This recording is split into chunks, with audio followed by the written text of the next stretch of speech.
Et nous allons appeler un autre Kabongo rapidement. Je souhaiterais que tout le monde passe, mais vraiment très très rapidement, vous allez faire votre discours. C'est discours, c'est quelqu'un qui vient du Canada, c'est un politologue sorti de Sciences Po au Canada.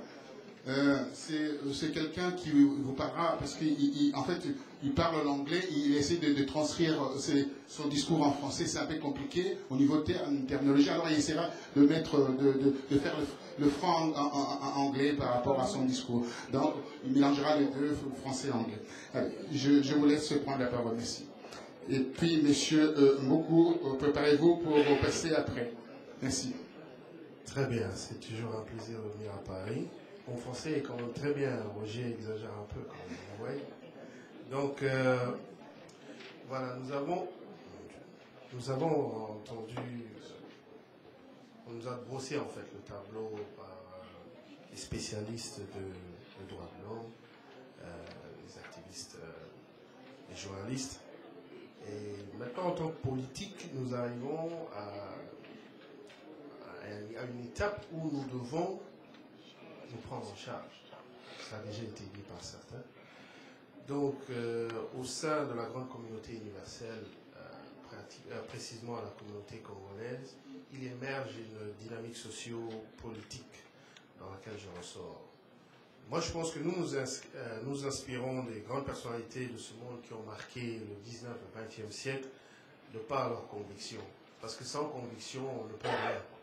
Et ces convictions qu'ils ont pu transformer en œuvres sacrées qui nous servent aujourd'hui de modèle sociétal. Je pense en l'occurrence au général Charles de Gaulle, que vous connaissez tous très bien, son refus face à l'occupation allemande, de se soumettre, d'être vraiment un être humain digne de soi, d'être au service d'une autre puissance.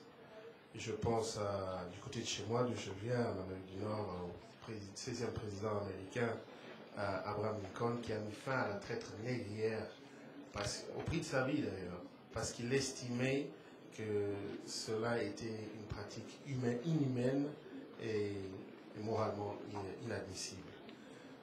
Notre pays, la RDC, notre patrie, 151e sur 180 pays selon le RSF.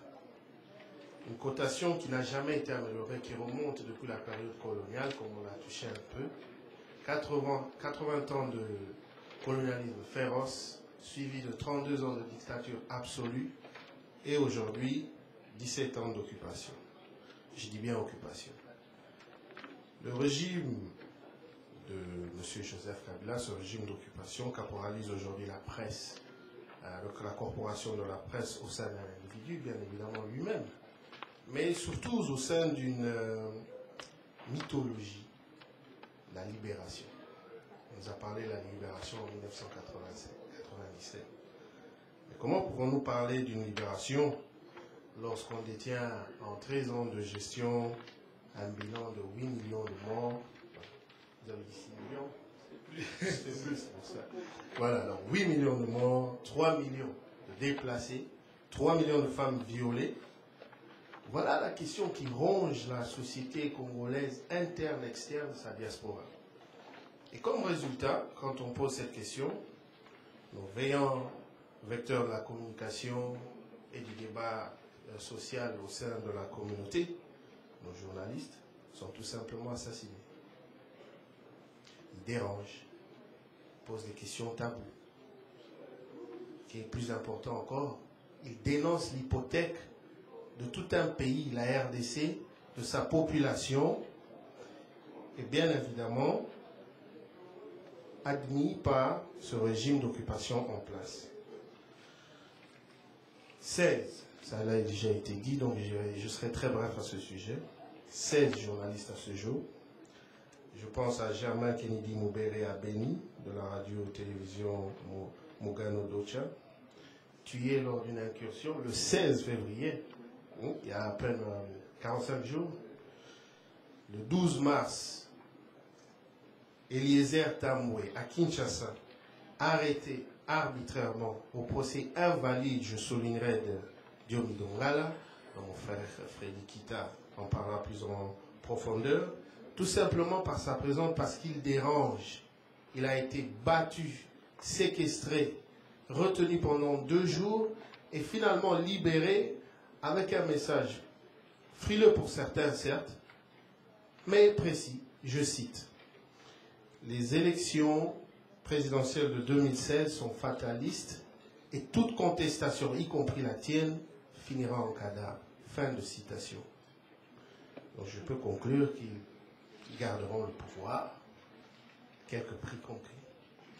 Le 15 mars, Martin Fayulu, député de l'opposition, si on peut appeler l'opposition, mais néanmoins il fait son travail, battu et toujours sujet de représailles régulières de par son initiation d'une pétition sauvant le Congo, exigeant le respect de la Constitution vis-à-vis de l'article 220 verrouillé qui limite le mandat présidentiel à 2 termes. Mais aussi, il dénonce le processus de tricherie déjà mis en place par l'abbé Apollinaire Malou Malou et exigeant donc sa démission. Donc voilà la situation dans laquelle nous vivons. Donc un message précis à M. Kabila Sabande et ses parrains occultes. Nous serons bel et bien au rendez-vous, quoi qu'il en soit, en 2016. Parce que ce pays-là, il nous appartient. Voilà. La justice pour l'icône des droits de l'homme, Floribert Chebeya, que vous connaissez tous bien, est abrogée pendant que les commanditaires de ce crime odieux apparaissent à Kinshasa et juste toute l'impunité. Et lorsque la diaspora, par la voix toujours de ces journalistes, demande la lumière sur cette question, ils sont tout simplement taxés d'hostiles au régime en place et de ses prouesses économiques, de ses prouesses démocratiques, je m'excuse. Mais de quelles prouesses exactement démocratiques parle-t-on?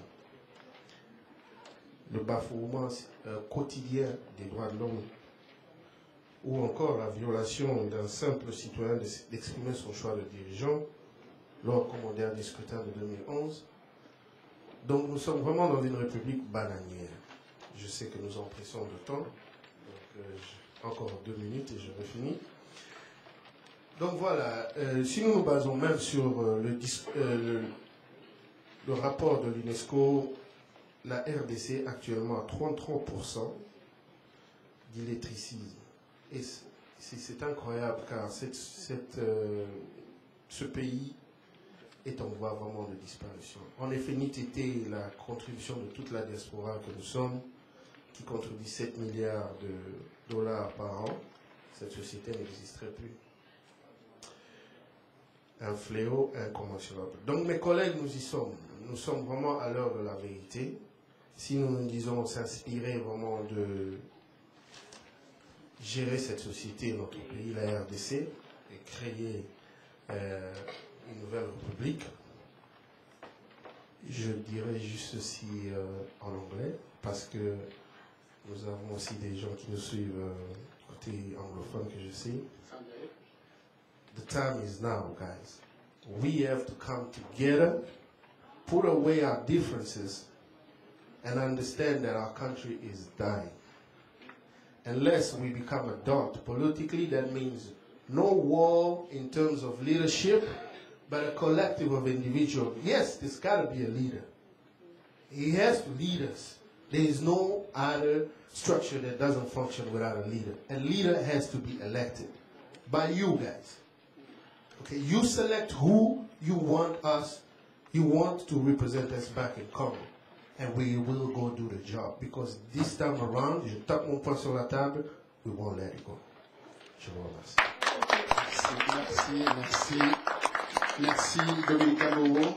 Vous portez bien votre nom, vous suivez le chemin de Philippe Kabongo.